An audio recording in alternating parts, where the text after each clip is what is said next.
केदारेश्वर भगवान गौरेश्वर महादेव हर हर महादेव हर हर महादेव हर हर महादेव।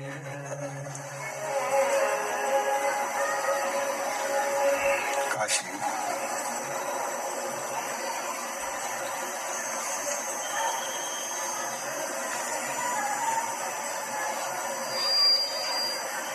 विश्वनाथ ओगड़गानी त्रिकालदर्शी कैलाशी अविनाशी भगवान शिव जिनकी पुनित पावन पवित्र शिव महापुराण की कथा भगवान देवाधिदेव महादेव की कृपा से, उनकी करुणा उदारता से ये पवित्र पावन गुजरात की पवित्र भूमि सूरत नगर में ये पवित्र कथा भगवान शिव की कृपा से दिव्य और भव्य हो रही है। कथा के मुख्य आयोजक श्री लड्डू गोपाल गौशाला समिति, शास्त्री जी स्वामी हरि जीवन दास जी महाराज जी, एक बार जोरदार ताली बजाकर उनके लिए साधुवाद। श्री छोटू भाई एकनाथ भाई पाटिल जी, जिन्होंने पूरे आयोजन को दिव्यता दी, एक बार जोरदार ताली बजाकर उनके लिए स्वागत। स्वर्गीय मैनेजर मिश्रा स्वर्गीय रघुवंश मिश्रा जी की स्मृति में श्रीमती उर्मिला देवी, आशुतोष जी मिश्रा, श्रीमती सीमा मिश्रा कथा के मुख्य यजमान पद ग्रहण करे हैं। एक बार जोरदार ताली बजाकर जिनके लिए साधुवाद। स्वर्गीय अकबर सिंह डरू सिंह सेंगर जी की स्मृति में श्रीमती बुद्ध कुंवर जी, श्री लालजी सिंह सेंगर जी, सुनील सेंगर जी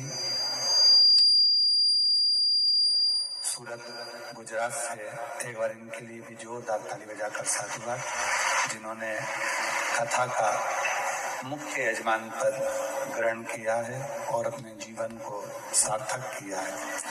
सभी कथा मंडप में विराजमान सभी श्रोतागण, संत महात्मा ब्राह्मण जन, साधु जन, गुरुजन, जो भगवान शिव की ये पवित्र कथा को अपने जीवन में उतारने के लिए इस पवित्र कथा के प्रागण्य में विराजमान है।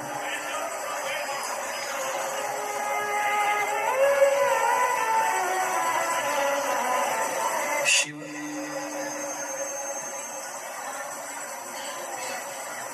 जिनको दुनिया के लोग केवल रुद्र कहते हैं,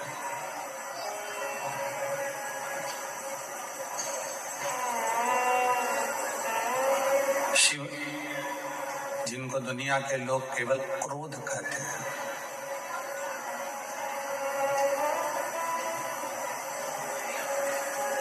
पर रुद्र क्रोध शिव नहीं, शिव शांति की मूर्ति है, शीतलता की मूर्ति है।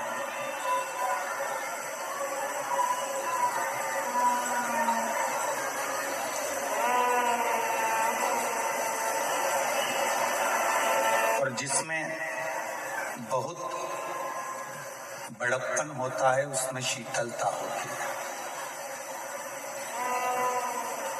अभी एक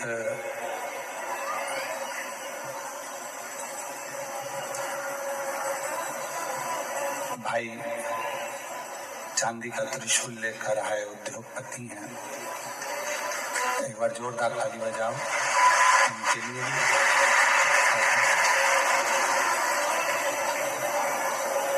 हमने देखा बहुत सारे लोग खड़े थे, पर उनकी नम्रता के साथ में उन्होंने त्रिशूल का स्मरण कर भेंट किया। ऐसे कई उदाहरण आपकी और हमारी जिंदगी में रोज प्रतिदिन देखने को मिलते हैं, प्रतिदिन दर्शन को मिलते हैं। व्यक्ति की जितनी बड़प्पन होती चली जाती है, व्यक्ति जितना विद्वान होता चले जाता है, उसमें धन, वैभव, प्रतिष्ठा, यश, कीर्ति आदि आदि जब उसमें बढ़ने लगे तो उसका सबसे बड़ा एक गुण जिंदगी में आ जाता है, उसकी नम्रता, उसकी सरलता।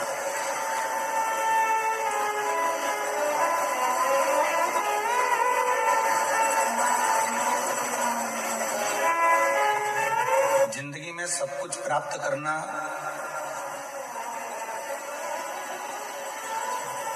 बहुत सरल है, पर सरलता को प्राप्त करना बहुत कठिन है, बहुत कठिन।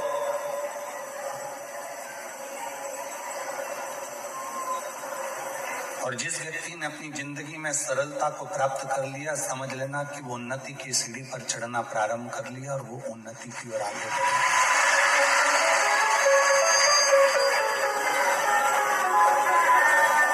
देवताओं को केवल देव कहते हैं, और मेरे ओगड़दानी को तो देवों के भी देव महादेव कहते हैं। ये केवल महादेव संबोधन कोई छोटा मोटा संबोधन नहीं है कि जिसमें हमने भगवान को महादेव कह दिया। महादेव संबोधन वो संबोधन है कि सारे देवताओं के भी हृदय में जो निवास करते हैं। कोई भगवान विष्णु से जाकर पूछे कि आप किसकी आराधना करते हो, तो भगवान नारायण कहेंगे मैं शिव की आराधना करता हूँ। कोई भगवान राम जी से जाकर पूछे कि आप किसकी आराधना करते हैं, तो भगवान राम कहेंगे मैं शिव की आराधना करता हूँ। कोई भगवान कृष्ण से जाकर पूछे कि आप किसकी आराधना करते हो, तो भगवान कृष्ण कहेंगे मैं शिव की आराधना करता हूँ।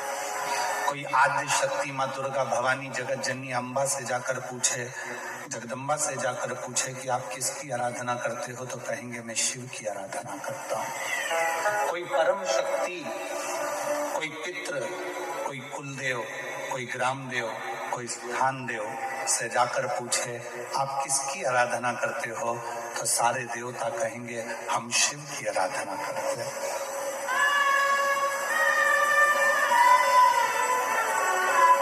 क्यों? क्योंकि शिव क्षमा की मूर्ति है, उनमें भोलापन है, सहजता है, नम्रता है, और वो नम्रता उनको बड़ा बनाती है। आप बहुत बड़े बन गए, पर आपके भीतर अगर वो नम्रता नहीं आ पाई तो आपके जीवन में आप कुछ नहीं कर पाते।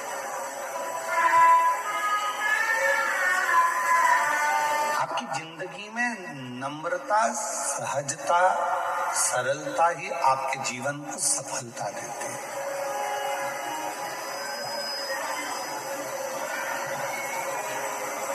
और देख लिया संसार हमने,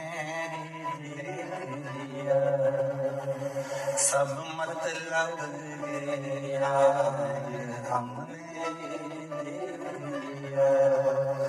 झूठे नाते, झूठे रिश्ते, झूठे नाते, झूठे रिश्ते, अरे झूठा है संसार हमने दिया, सब मतलब गया हमने दिया, देख लिया संसार हमने दिया।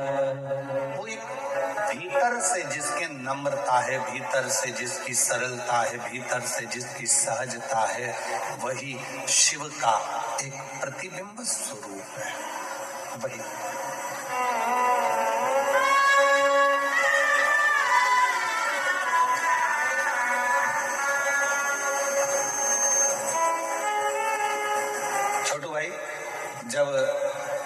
मिश्रा जी और सेंगर जी, ये दोनों जब सीहोर पहुंचे थे शिव महापुराण की कथा लेने के लिए, तो हमने इनसे पूछा था कि कथा सूरत में इतना भीड़ आता है, इतनी भक्त आते हैं और रात्रि में विश्राम करने वाले ज्यादा आते हैं। छोटू भाई कभी मौका मिले तो आप लोग सब रात का आप तो दर्शन कर रहे होंगे, रात्रि को विश्राम करने वाले ज्यादा होते हैं, क्योंकि सबको मालूम है रात्रि विश्राम कर कर सुबह कथा सुनकर बाबा की मिट्टी को अपने शरीर में लगाकर बाबा से अपनी मनोकामना पूर्ण कर कर जाना सब। तो हमने मिश्रा जी से भी कहा, सेंगर जी से भी कहा कि भक्त बहुत आएंगे, कैसे व्यवस्था हो पाएगी, आप लोग कर लेंगे?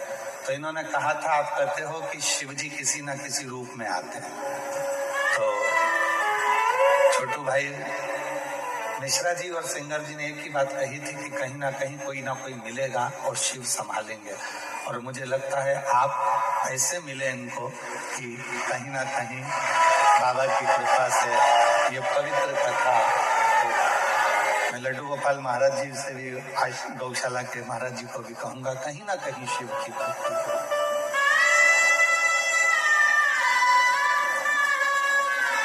और कल की सूचना मिली हमको, इतना ट्रॉफिक मुंबई में भी कथा करी तो भी इतने घंटे का जाम नहीं लगा। जो तुम इतनी लाखों की संख्या में पहले दिन आ गए कि पूरी गाड़ियां ठस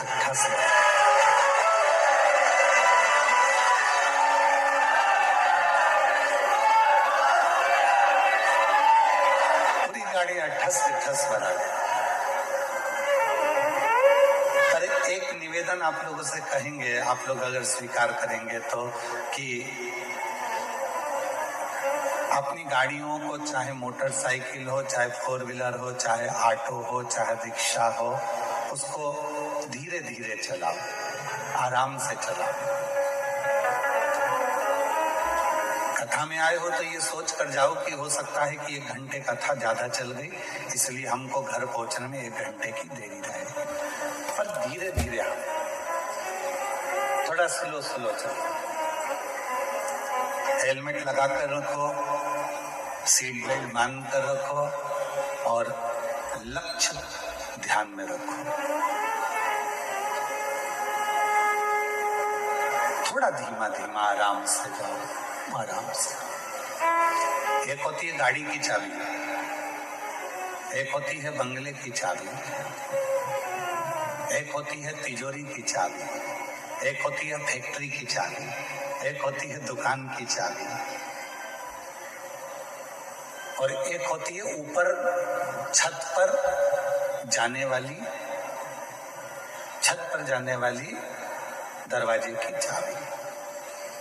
इन सब चाबियों में सारी चाबियां जल्दी मिल जाती है। फैक्ट्री की चाबी भी आपको जल्दी मिल जाएगी, रखोगे जहां मिल जाएगी, और गाड़ी की चाबी भी जहां रखो वहां मिल जाएगी, लॉकर की चाबी भी मिल जाएगी, दुकान की चाबी भी मिल जाएगी। बस एक जगह की चाबी कहीं ना कहीं घूमती रहती है, वो छत की चाबी है, ऊपर जाने वाली चाबी। ये चाबी बड़ी मुश्किल से मिलती है, बड़ी मुश्किल से। ढूंढते रहो, क्यों? छत की चाबी तुम्हारे पास है क्या? नहीं। छत की चाबी तुम्हारे पास है क्या? नहीं। छत की चाबी कहाँ रखी है जरा देखो। वो छत की जो चाबी होती है वो कहीं ना कहीं खो जाती है। उसी तरह संसार में, दुनिया में धन दौलत संपदा की चाबी तो कहीं पर भी प्राप्त हो सकती है, पर शंकर के पास जाने वाली चाबी खोई हुई है। उसको ढूंढना शिव महापुराण। उसको खोजने के लिए हम भगवान शंकर की अविरल कथा में आए। हम भगवान शिव की पवित्र कथा में उस चाबी को खोजने के लिए, उस चाबी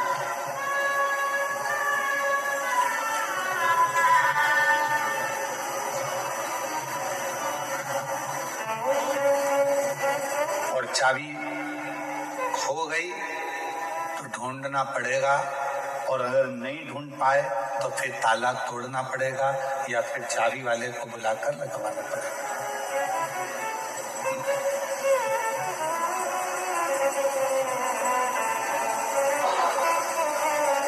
दुनिया के लोग कहते हैं कि शिव मिलेगा कैसे, शंकर कैसे प्राप्त हो?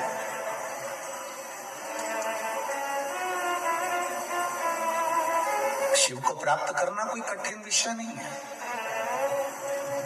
एक लोटा जल लेकर जब आप अपने घर से भगवान शंकर के मंदिर की ओर जाएंगे, हृदय में शिव शिव श्री शिवाय नमस्तुभ्यम उच्चारण करते करते करते करते जब शंकर के भगवान के नजदीक में जाएंगे तो शिव कुछ ना कुछ आपको दिया होगा, इसलिए शंकर भगवान आपको अपनी ओर खींच लेंगे, अपनी ओर।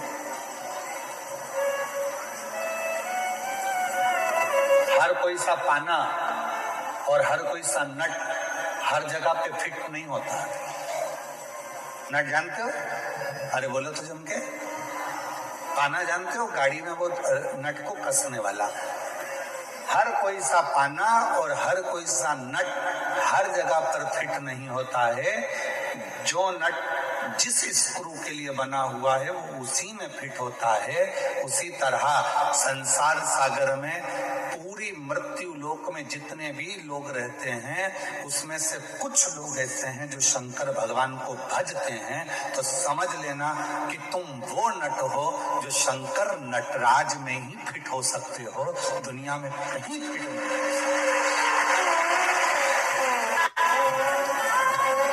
किसी की सामर्थ्य का नहीं कि आपको वो फिट कर दे।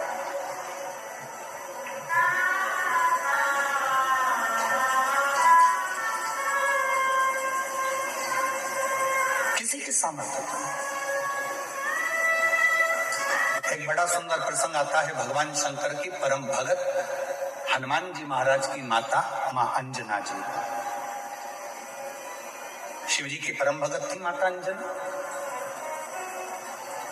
संतान का सुख नहीं था माता अंजना के, संतान प्राप्ति नहीं थी माता अंजना के। जब माता अंजना के यहाँ पर औलाद नहीं थी, संतान नहीं थी, तो बड़ी हताश रहती थी। राजा केसरी ने यज्ञ करवाया तो भी माता अंजना के घर में संतान नहीं। बड़े बड़े अनुष्ठान करवाए राजा केसरी ने, फिर भी माता अंजना के गर्भ से औलाद नहीं।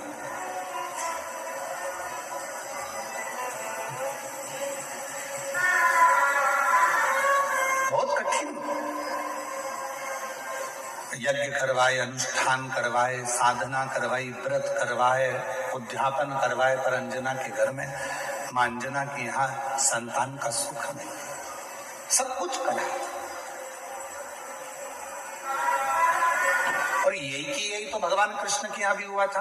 भगवान कृष्ण की 16,108 रानियां, और 16,108 रानियों से जब संतान नहीं हुई भगवान कृष्ण के यहाँ, तब भगवान कृष्ण ने गर्गाचार्य बाबा से पूछा कि मेरे घर में औलाद क्यों नहीं होती है, क्या कारण है, मेरे घर संतान नहीं है। भगवान कृष्ण ने गर्गाचार्य बाबा को बुलाकर पूछा तो गर्गाचार्य बाबा ने कहा, एक कृष्ण तुम एक एक रानी के साथ में 11-11 दिन तक शंकर भगवान के पार्थिव लिंग का पूजन करो तो तुम्हारे घर में औलाद जरूर होगी। और भगवान कृष्ण 16,108 रानियों के साथ में एक एक रानी के साथ में बैठकर 11-11 दिन तक शंकर भगवान के पार्थिव शिवलिंग का पूजन करा। तब भगवान शंकर प्रसन्न होकर वर दे दिए, हे कृष्ण तुमने अपनी रानियों के साथ 16,108 रानियों के साथ एक एक रानी के साथ अलग अलग बैठकर मेरा 11-11 दिन तक पूजन करा है। मैं तुम्हें वर प्रदान करता हूं कि तुम्हारी एक एक रानी से 11-11 संतान होगी। और भगवान शंकर की कृपा से भगवान कृष्ण के घर में 1,77,186 बच्चे हुए। ये शिव की कृपा से। 10 छोरा 1 छोरी, 10 लड़का 1 लड़की, 10 दीकरा 1 दीकरी, और महाराष्ट्र में कहते 10 मुलगा 1 मुलगी। शिव की कृपा से।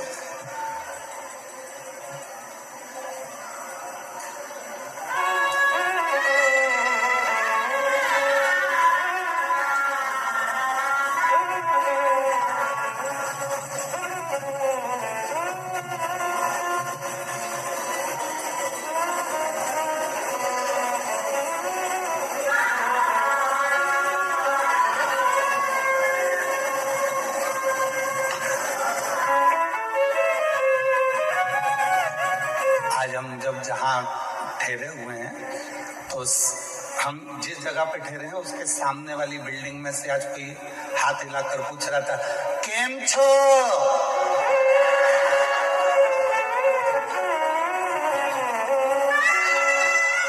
हमने कहा मजा में। फिर हमने पूछा, तुम केम छो?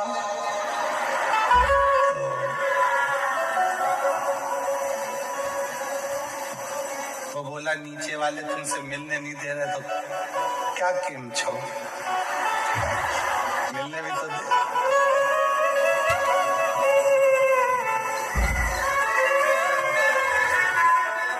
अंजना माता ने अपने पिताजी से कहा, गौतम ऋषि से, पिताजी मेरे घर में औलाद नहीं है, संतान नहीं, इसीलिए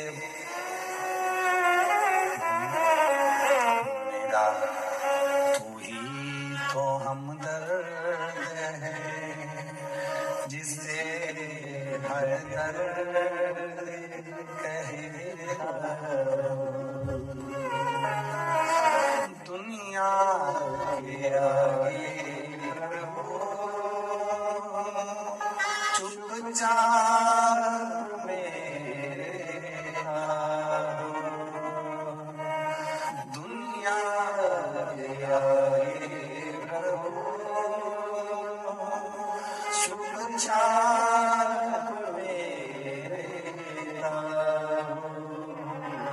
मेरा तू ही तो हमदर्द है, जिससे हर दर्द कहेगा,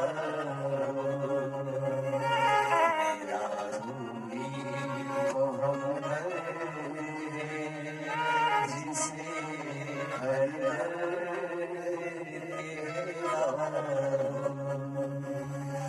आया नजर ना कोई भी अपना, जब मुझको दरकार थी, जब मुझको दरकार थी, तब मेरे पद का जीवन के रथ का तू ही बना सारथी,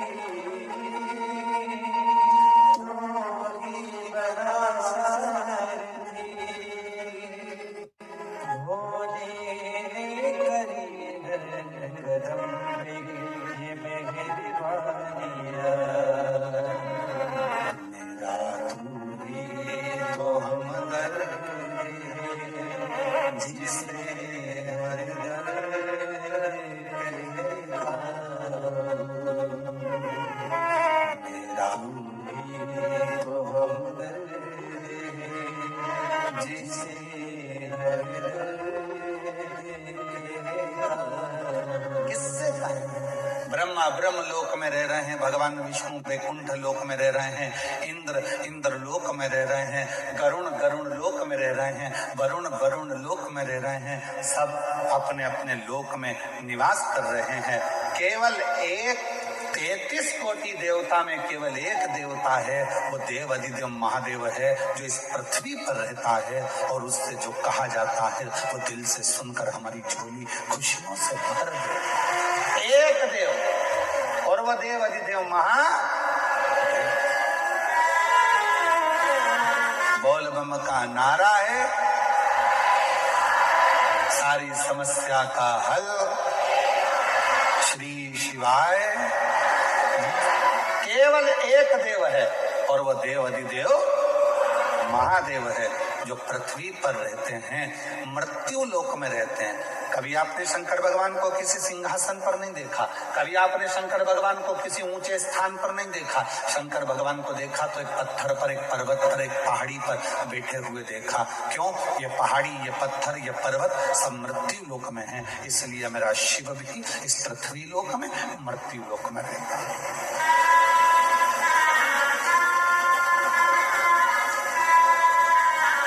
और उसको पाना सरल है, उसको पाना कठिन नहीं है।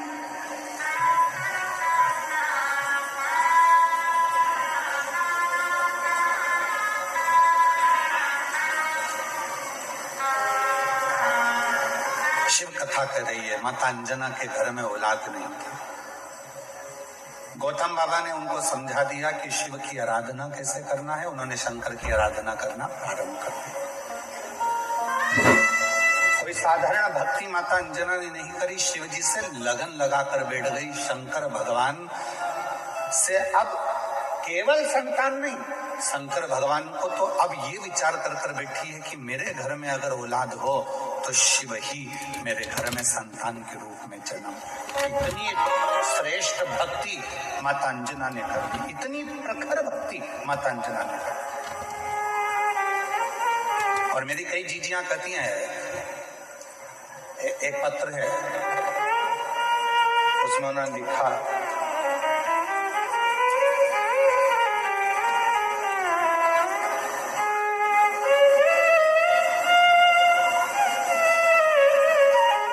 मेरा नाम शोभा बेन है,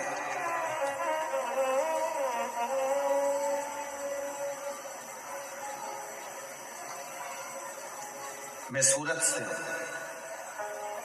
गुरुदेव कहीं बैठी हूं सूरत से, शोभा बेन। शादी के 27 साल निकल गए थे पर औलाद का सुख नहीं हुआ। 27 वर्ष शादी के निकल गए। सूरत से हैं शोभा बेन, अगर कहीं बैठी हो और बच्चों को लेकर आई हो तो व्यासपीठ पर लेकर आ सकती हैं। 27 साल शादी के निकल गए, संतान का सुख नहीं हुआ।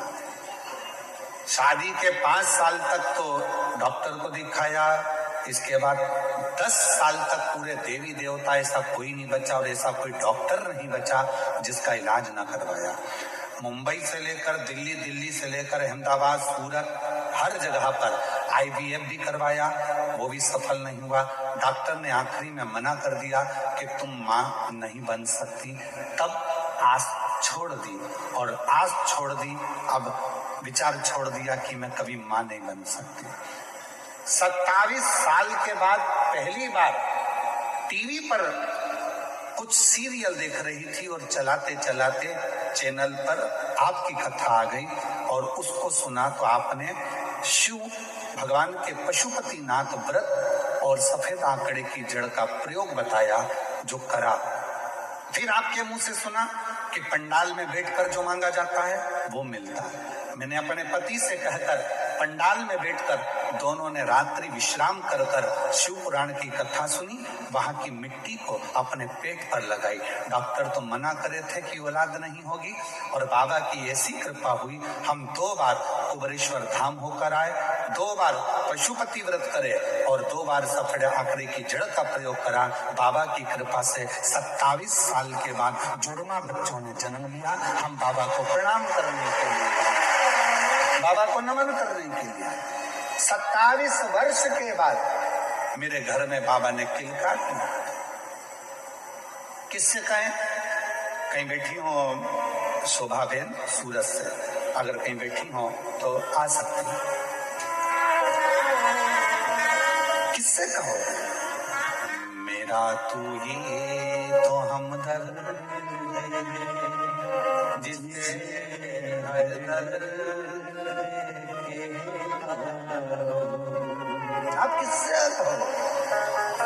ब्रह्मा जी ब्रह्मलोक में बहुत दूर हैं, भगवान विष्णु वैकुंठ में है, इंद्र लोक में बैठे हुए हैं। हम अपना दर्द किससे कहने जाएंगे? हम अपना दुखड़ा किससे कहने जाएंगे? हम अपनी तकलीफें किससे कहने जाएंगे? हम हमारा कष्ट किससे कहने के लिए जाएंगे? तो सारे देवताओं ने अपना अपना स्थान चुना। आखिरी में शंकर भगवान को बुलाया गया और शिव जी से कहा, सारे देवताओं ने अपना अपना स्थान चुन लिया है, तुम कहाँ रहना पसंद करोगे? पृथ्वी पर कोई रहना नहीं चाहता। क्यों? क्योंकि दुनिया के लोगों के दुखड़े इतने ज्यादा हैं, रोज आएंगे, रोज दुखड़ा रोएंगे, रोज आएंगे, रोज तकलीफ कहेंगे, तो कोई देवता पृथ्वी पर नहीं रहना चाहता। आप बताओ, आप कहाँ रहना चाहते हो? शंकर भगवान ने कहा, मैं पृथ्वी पर रहने को तैयार हूँ, मृत्यु लोक में रहने को तैयार हूँ। तो भोले बाबा आपको सबके दुखड़े सुनना पड़ेंगे, भोले बाबा आपको सबके दुखड़े सहना पड़ेंगे, आपको सबके दुखड़े सुनकर उनके दुखड़ों को समाप्त करना पड़ेगा। शंकर भगवान ने कहा, मैं पृथ्वी पर रहने को तैयार हूं और सबके दुखड़े सुनने को तैयार हूं और सबके दुखड़े समाप्त करने को तैयार हूं। मैं तैयार हूं।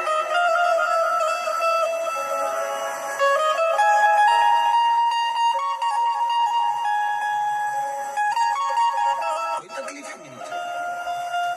तो सारे देवताओं ने भगवान शंकर भगवान से कहा, भोले बाबा, स्कंद पुराण का ये चरित्र कथा है। सारे देवताओं ने एकाग्रित होकर भगवान शिव जी से कहा, आज हम सारे देवता वचन देते हैं कि दुनिया का व्यक्ति, मृत्यु लोक में रहने वाला यदि मनुष्य, संसार सागर में रहने वाला यदि मानव भूलवश भी शंकर भगवान की भक्ति कर लेगा तो उसका सारा दुखड़ा हम 33 कोटि देवता शिव जी के साथ मिलकर समाप्त कर देंगे। शिव की अविरल भक्ति का वो बल है।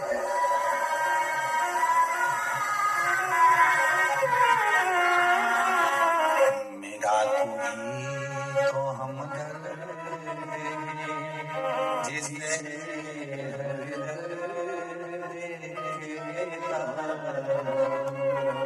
आप उसको कहेंगे, स्वीकार। माता अंजना का चरित्र कहता है, शिव की भक्ति में माता अंजना जी लग गई।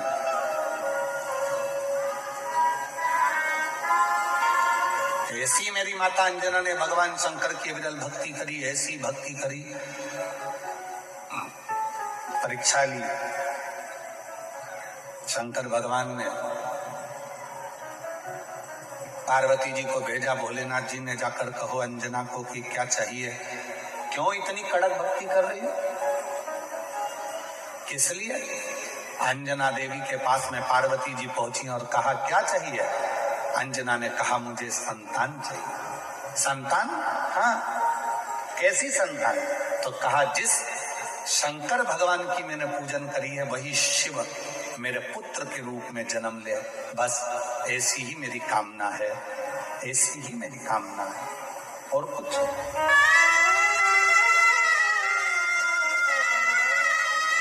शिव मेरे घर में जन्म ले।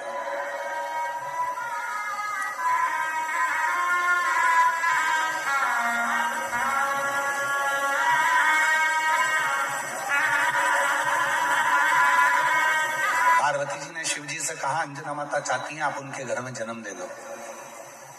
शंकर भगवान ने कहा कि मैं आज जन्मा हूं, मेरा कभी जन्म नहीं होता।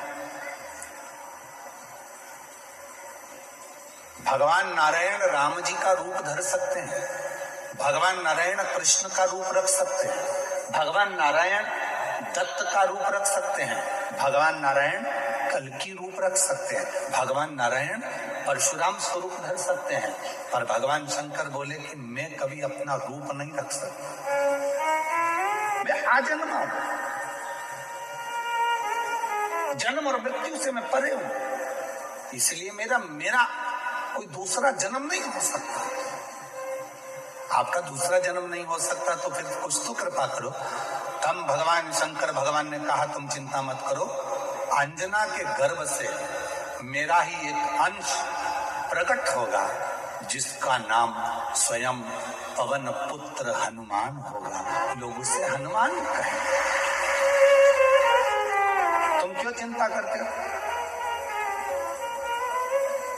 ठीक है। और आया समय और माता अंजना के गर्भ से भगवान श्री हनुमान जी महाराज का प्राकट्य। पर हनुमान जी महाराज का प्राकट्य तो हुआ, पर शिव जी की एक लीला है, आपको मालूम है। देवता देते हैं पल्ला झाड़ कर और मेरा महादेव देता है छप्पर फाड़ कर। अभी तक अंजना माता के गर्भ से एक भी औलाद नहीं थी, पर भगवान शिव ने कृपा कर दी तो अंजना जी के गर्भ से भी 6 बच्चों ने जन्म लिया। आप लोग कथा में श्रवण करे हैं पूर्व में, हनुमान गतिमान रतिमान मतिमान वर्तिमान, ऐसे हनुमान जी के कई भाई हुए, कई भाई हनुमान जी के हुए। और हमने पहले भी कहा है, जिसकी फैक्ट्री ना चलती हो, बहुत दुकान ना चलती हो, तो हनुमान जी के पांव का थोड़ा सा सिंदूर लेकर यदि उस सिंदूर को किसी भी फैक्ट्री या दुकान में हनुमान जी के छोटे भाई गतिमान के नाम से अगर एक बिंदी भी सिंदूर की रख दी जाती है तो वो दुकान और फैक्ट्री भी झड़ाके से चलना प्रारंभ हो जाती है। गतिमान हनुमान जी के छोटे भाई, एक हनुमान जी के छोटे भाई हैं मतिमान। जब व्यक्ति डिप्रेशन में जाता है, एकाग्र चित्त नहीं रह पाता है, पढ़ने बैठता है पर एकदम मन नहीं लग पाता है, तो मतिमान का स्मरण किया जाता है। हनुमान जी के तीसरे नंबर के भाई का मतिमान। और कहते हैं एक दुर्वा यदि मतिमान के नाम से शंकर भगवान की शिवलिंग पर चढ़ा दी जाए और उसी दुर्वा को वापिस लेकर आया जाए, अंधेरा होने से पहले, सूर्य अस्त होने के पहले, शाम के प्रदोष के पहले यदि उस दुर्वा को उस व्यक्ति को चबा चबा कर खिला दो तो डिप्रेस हो रहा है, डिप्रेशन में है, चिंता में है, टेंशन में है और उसका विवेक काम नहीं कर रहा, बुद्धि स्थिर नहीं हो पा रही है या पढ़ने में मन नहीं लग पा रहा है, तो उसको आप एक दुर्वा मतिमान हनुमान जी के तीसरे नंबर के भाई मतिमान के नाम से अगर खिला देते हैं तो उसकी बुद्धि केंद्रित होना प्रारंभ हो जाती है और वो डिप्रेस से हटना प्रारंभ हो जाता है, मन स्थिर होने लगता है। मतिमान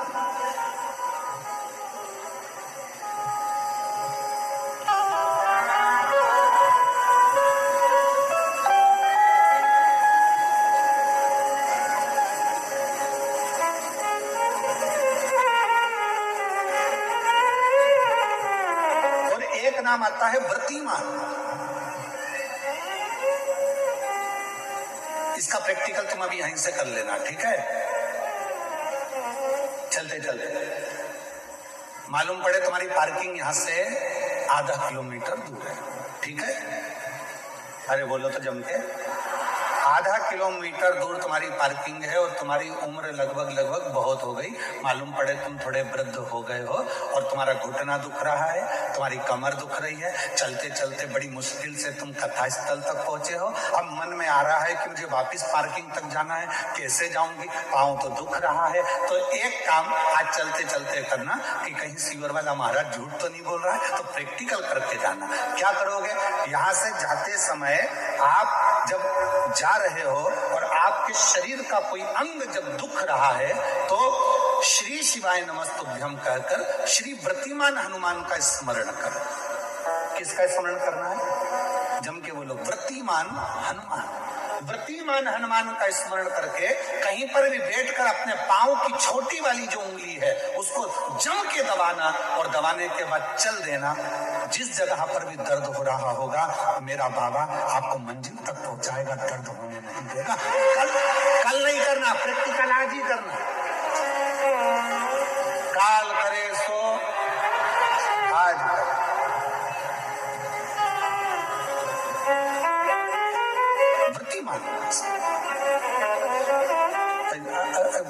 आज करेंगे गुरुजी, 3 महीने में फर्क दिखेगा। तुम तो आज की आज का बताओ ना कि आज की आज में फल कैसे मिले। तो बिल्कुल तैयारी में बैठो। जाते जाते व्रतिमान हनुमान भगवान श्री शिवाय नमस्तुभ्यम का स्मरण कर कर एक ऊर्जा के साथ, ताजगी के साथ चलते जाओ। शिव थोड़ा बहुत नहीं देते, मेरे भगवान देते हैं चप्पल फाड़। अब हनुमान जी महाराज का प्रागट्य हो गया, हनुमान जी महाराज आ गए, पूरे आनंद के साथ राम जी की सेवा करी। ये सारी कथा आप लोगों ने श्रवण करी है, रामचरितमानस में भी और शिव पुराण में भी और श्रीमद् भागवत में भी, कई जगह पर आपने इस कथा को सुना होगा। अब मूल कथा जो शिव पुराण की, स्कंद पुराण का मूल तत्व है, उसकी ओर हम बढ़ रहे हैं, जो बड़ी सुंदर कथा है। स्कंद पुराण के रेवा खंड की ये कथा है। स्कंद पुराण के रेवा खंड में से इस कथा को दिया। स्कंद पुराण का रेवा खंड कथा है, हनुमान जी महाराज राम जी के साथ में लंका पर चढ़ाई कर दिए, विजय प्राप्त कर लिए, आ गए। पुष्पक विमान में बैठकर मां सीता को लेकर आ रहे थे। अब आइए मुख्य कथा। स्कंद पुराण, शिव पुराण की वो कथा जो अपने अंदर अपने को उतारे। आ रहे हैं, राम जी बैठ गए पुष्पक विमान में, मां जानकी साथ में है, विभीषण, हनुमान सब साथ में चल दिए। बीच में स्थान आया, हनुमान जी ने कहा प्रभु ये वो भूमि है जहां मेरी मां अंजना रहती है, जहां मेरी माता अंजना यहाँ रहती है, ये वो भूमि है। राम जी ने पुष्पक विमान को आदेश दिया, हे पुष्पक नीचे होइए, इस भूमि पर अंजना माता की इस भूमि पर पुष्पक को रोका। हनुमान जी पुष्पक विमान से नीचे उतरे। हनुमान हमें तुम्हारी मां से मिलना है। जिस हनुमान ने लंका पर विजय प्राप्त करा दी, जिस हनुमान ने लक्ष्मण को संजीवनी बूटी ला कर दे दी, उस हनुमान जी की माता से मुझे मिलना है। हनुमान जी ने हाथ जोड़कर कहा प्रभु माता से तो मिला दूंगा, मना नहीं है, पर मेरी माता सबसे ज्यादा यदि आराधना और साधना करती है तो शिव की करती है। राम जी ने जो शब्द कहा प्रत्येक व्यक्ति के दिल में वो शब्द छूना चाहिए। मेरे भगवान राम बोले हनुमान, जब किसी शंकर के भक्त का दर्शन होता है, शंकर तो कभी नहीं मिलते, पर शंकर का यदि कोई सही भक्त मिल जाता है तो समझ लेना कि शंकर का दर्शन उसी क्षण हो गया, उसी क्षण।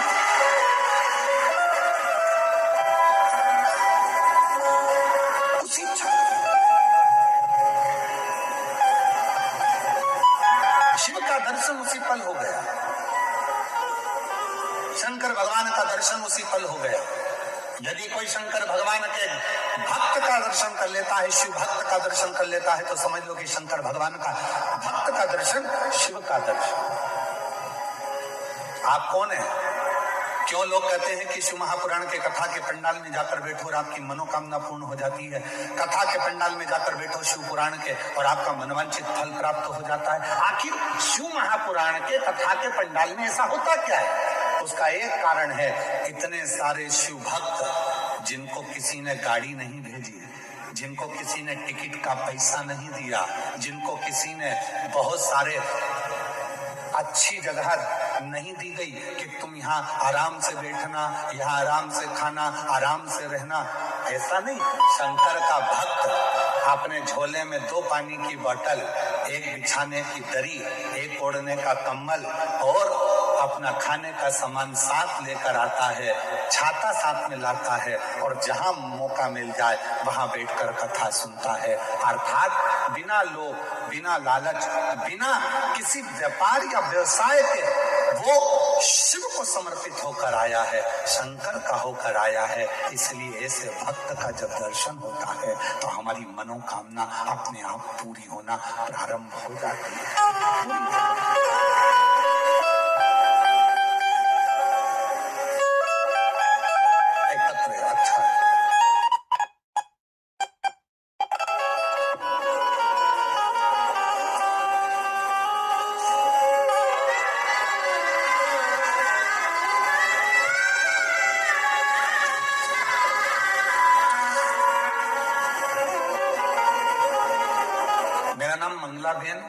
पांडुरंग चौधरी है, मैं डिंडोली सूरत में रहने वाली है।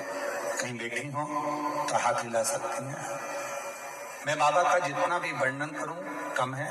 बाबा की मुझ पर अनंत कृपा है। मेरा बेटा 10 साल से सरकारी नौकरी की तैयारी कर रहा था, पर कुछ पॉइंट से सिलेक्शन रह जाता था।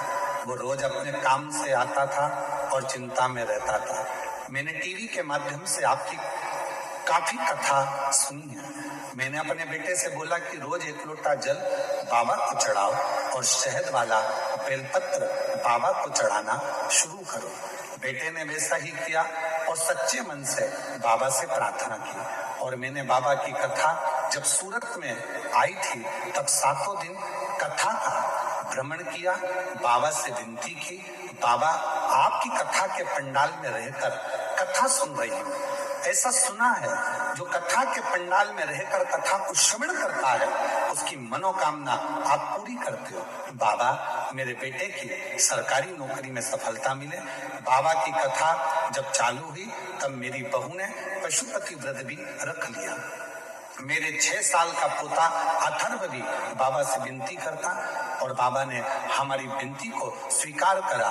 श्रद्धा पूर्वक नमन करने के लिए आज मैं आई हूँ। आज मैं बाबा को धन्यवाद देती हूँ कि मेरे बेटे का सिलेक्शन सरकारी नौकरी मिल गई है और मेरे बेटे का नाम सचिन पांडुरंग चौधरी है, जो अहमदाबाद के सरकारी टीचर बन गया है। मैं बाबा को यहाँ प्रणाम करने के लिए आई हूँ, बाबा को नमन करने के लिए। अगर कहीं बैठी हो तो आ सकते। शिव को कहो, शंकर को कहो, सुनता है महाराज और हृदय से देता, हृदय से देता। शिव कथा कर रही है। हनुमान जी ने कहा ये मेरी माता अंजना का गांव है और माता अंजना यहाँ रहती हैं, पर वो शिव की परंपरा। राम जी ने कहा हनुमान, जब किसी शंकर भगवान के भक्त का दर्शन होता है, शिव भक्त का जब कभी दर्शन होता है और वो शिव भक्त अपनी दृष्टि से हमको देख लेता है तो निश्चित है हमारे आधे से ज्यादा दुख उसी पल खत्म हो जाते हैं, समाप्त हो जाते हैं उसी क्षण।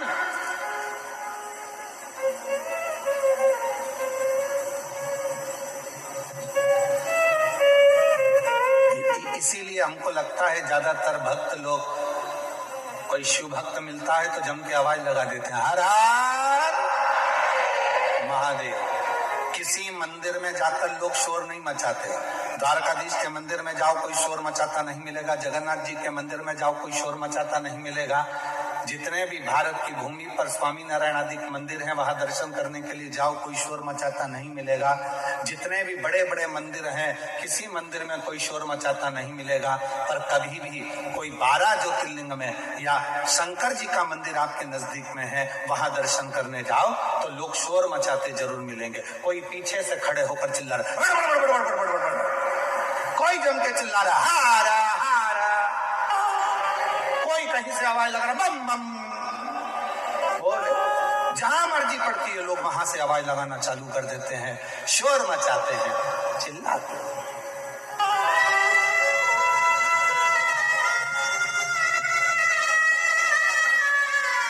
शिव के नाम लेकर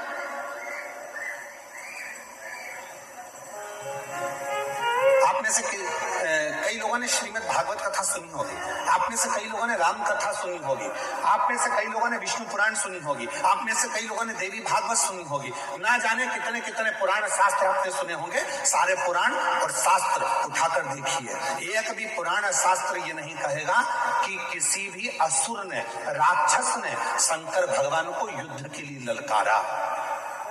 जितने भी असुर ने ललकारा वो सबने भगवान को ललकारा, विष्णु जी को ललकारा, ब्रह्मा जी को ललकारा, इंद्र को ललकारा, युद्ध के लिए देवी को ललकारा। पर किसी भी असुर ने, किसी भी राक्षस ने, किसी भी असुर ने, किसी भी दानव ने भगवान शंकर को युद्ध के लिए नहीं ललकारा। क्यों नहीं ललकारा? देवता तो देवलोक में रहते थे, भगवान विष्णु, भगवान शंकर तो पृथ्वी पर रहते थे, तो यहाँ तो शंकर भगवान को ललकार देना था। और शंकर भगवान को एक ने भी नहीं ललकारा। शिव जी को कोई ललकारता ही नहीं था युद्ध के लिए, कि कोई नहीं कहता था आओ शंकर भगवान मुझे तुमसे युद्ध लड़ना है। देव राक्षसों ने कहा, असुरों ने कहा, हे नारायण आओ मुझे तुमसे युद्ध लड़ना है। ब्रह्मा जी मुझे तुमसे युद्ध लड़ना है, इंद्र मुझे तुमसे युद्ध लड़ना है, हे शक्ति मुझे तुमसे युद्ध लड़ना है। सारे देवी देवताओं को असुर ने ललकारा, पर शंकर भगवान को एक भी असुर नहीं ललकारता था। कारण क्या था? उसका एक कारण था कि जितने देवता थे, 33 कोटि देवता, जितने देवता थे, शंकर भगवान के पास में जैसे तुम्हारे घर में 15 सदस्य हैं या 5 सदस्य हैं या 6 सदस्य हैं, 9 सदस्य हैं, 10 सदस्य हैं, तुम्हारे घर में जितने सदस्य हैं, प्रत्येक सदस्य के पास में जैसे 33 कोटि देवता हैं और 33 कोटि देवता में एक देवता के पास में जितना बल है, एक देवता के पास में जितनी सेना है, स्कंद पुराण कहती है, लिंग पुराण कहती है, शिव पुराण कहती है कि 33 कोटि देवता और 33 कोटि देवताओं से अंदाजा लगाना कि एक देवता की गिनती में अगर हम लेते हैं तो ऐसे मिलाकर 33 कोटि देवता होते हैं और 33 कोटि देवता के 33 कोटि गण शिव जी के पास है। अब तुम घर जाके जरा अंदाजा लगाना कि कितने हो गए। मतलब शंकर भगवान के पास में 33 कोटि अगर देवता है तो 33 कोटि देवता के 33 कोटि कोटि गण है शिव जी के पास। शास्त्र कहता है शंकर भगवान के गण जब जम के चिल्लाते थे, एक साथ जब आवाज लगाते थे और जो चिल्लाकर दौड़ते थे, तो जितने भी असुर हैं उनकी धर्म पत्नियां जो गर्भ से होती थीं, उनका गर्भ गिर जाता था और असुरों के कान में से रक्त बहना प्रारंभ हो जाता था। युद्ध की तो जरूरत ही नहीं पड़ती थी, गणों के चिल्लाने से ही असुर मर जाते थे, प्राण छूट जाते थे चिल्लाने से।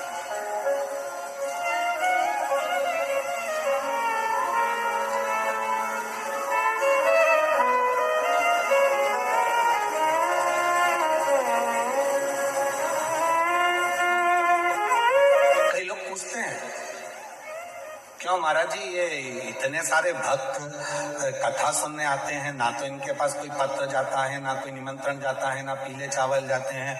अगर कोई राजनेता को भी सभा करना पड़ती है तो गाड़ियां लगाना पड़ती है, गाड़ियां भेजना पड़ता है, तब लोगों को बुलाना पड़ता है। और साथ में बुलाओ तो बुलाओ, भोजन का टिफिन भी हाथ से दो और उनके लिए पूरी व्यवस्था करो, कुर्सी लगाओ, ये लगाओ, वो लगाओ, सम्मान दो, गाड़ी भेजो, घोड़ा भेजो, समय पे लाओ, समय पे छोड़ के आओ।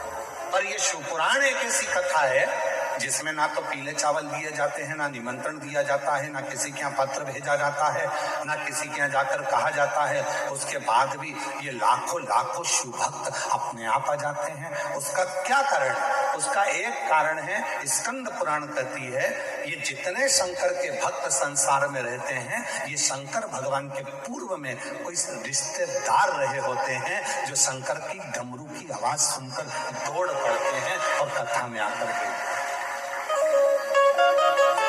शिव के गण है।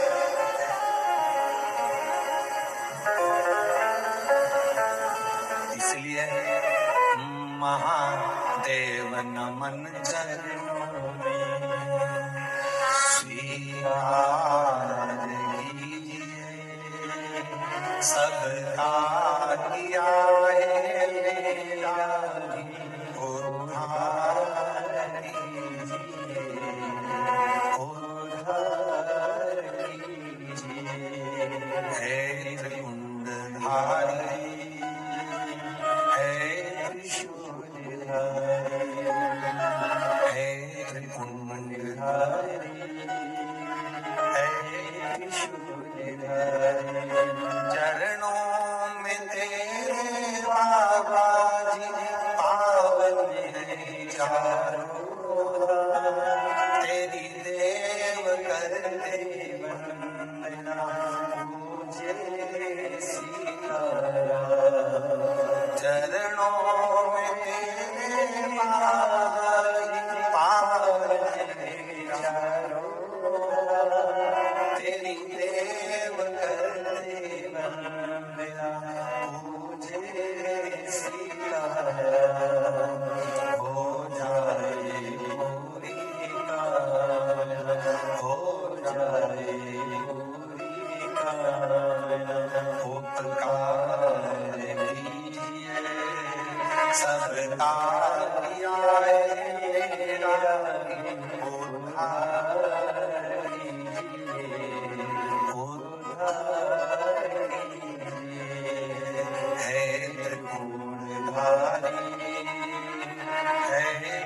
त्रिशूलधारी, हे त्रिभुवनधारी, हे त्रिशूलधारी।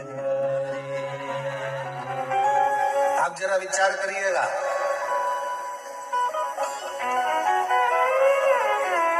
शिव के गण इतने प्रबल हैं, एक बार यदि जाग जाएं तो दुनिया में किसी की सामर्थ्यता नहीं है जो इनके आगे टिक जाए।